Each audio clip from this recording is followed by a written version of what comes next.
Good morning, kiddos. Today we are talking about 2.5b, and this is our second day of proofs, okay? So I have a proof here for us to look at. We have a segment here that's A to C with a point B in the middle, okay? And our problem says, given that AB plus BC is equal to 12. So A to B, this first chunk, plus B to C, this second chunk, equals the whole thing, A to C, which in this case is 12.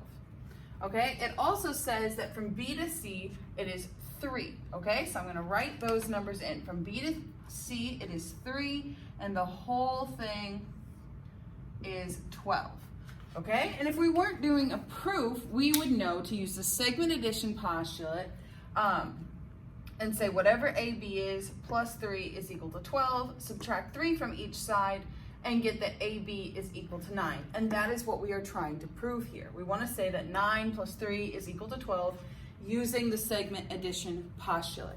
Okay, and that would be pretty easy if we didn't have to show our proof. Okay, so let's go through our proof together.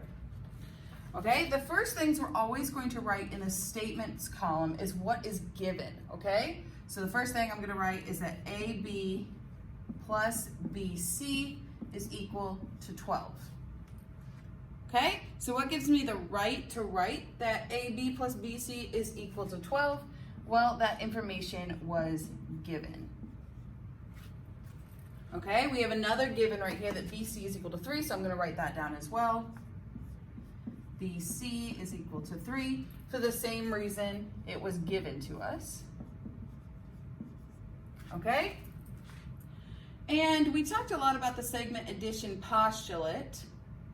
So let's set up the segment addition postulate as if we were to substitute in the numbers. This would be our second step in the segment addition postulate. We could say that AB, because we still don't know what that is, we haven't proved it yet, plus 3, because BC is equal to 3, like it is in step 2 right here, is equal to 12. Okay, so all I did was rewrite this first equation, the segment addition postulate, but instead of writing BC, I substituted in 3 because we know that BC is 3. Okay, so what did I do? I substituted, okay? And what tells me that I can substitute in something? The substitution property.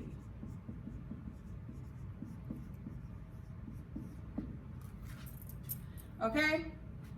And like I was talking about earlier, if we didn't have to do a proof, we would just subtract 3 from each side and get AB is equal to 9. So let's go ahead and do that. If we subtract 3 from each side, on this side we are just left with AB, and on the right side we are just left with 9, which is what we wanted to prove, so we went in the right direction. Great. What tells me that I can subtract 3 from each side of the equal sign and have the equation still be equal? That is the subtraction property of equality. And there's our proof. Okay, here's our second proof here. It is given that AB is congruent to DE. Okay, so these two pieces are congruent. I'm going to mark them with a tick mark. Those two pieces are congruent.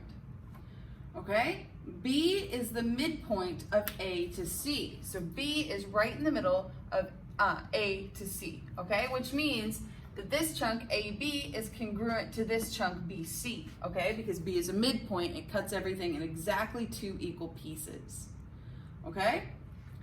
E is the midpoint of DF, so same logic here. E is right in the middle, so DE is equal to EF because E cuts DF into 2 equal pieces, okay? So both sides on each one of those segments are equal to each other. And finally, we want to prove that BC is congruent to EF. So we want to prove that these two pieces are congruent to each other. Okay? So let's get started on our proof. First thing we're always going to do is write down what is given to us, okay? So I'm going to start with just the top right here, that AB is congruent to DE. Okay, and that was given to us, so I'm just going to write given. Next, that B is the midpoint of A to C. That was also given to us. And our third piece of given information is that point E is the midpoint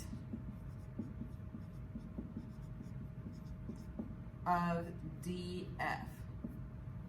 Okay, and that was also given. So we have 3 pieces of given information. So we have 3 steps, just stating the given information, just so it's in our proof and we can see it all laid out like this. Okay? So like I was talking about, that B is the midpoint, so AB must be equal to BC because B cuts AC into 2 equal pieces. That's what a midpoint is. Let's go ahead and state that, okay? So let's say that AB is congruent to BC because that is the definition of a midpoint.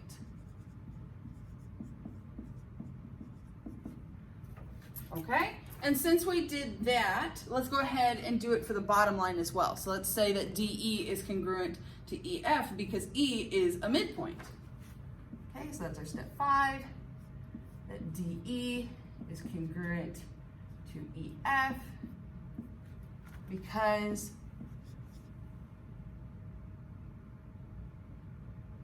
it is the definition of a midpoint.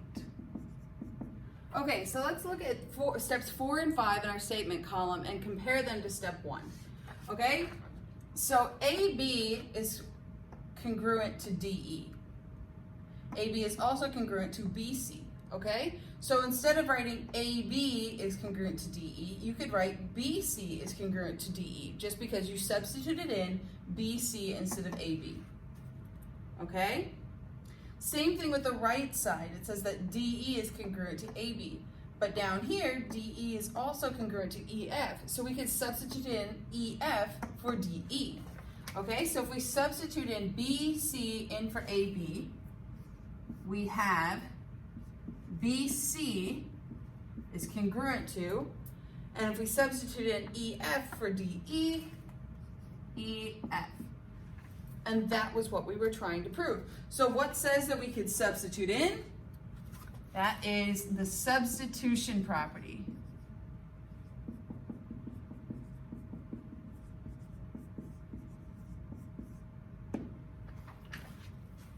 And there's our proof.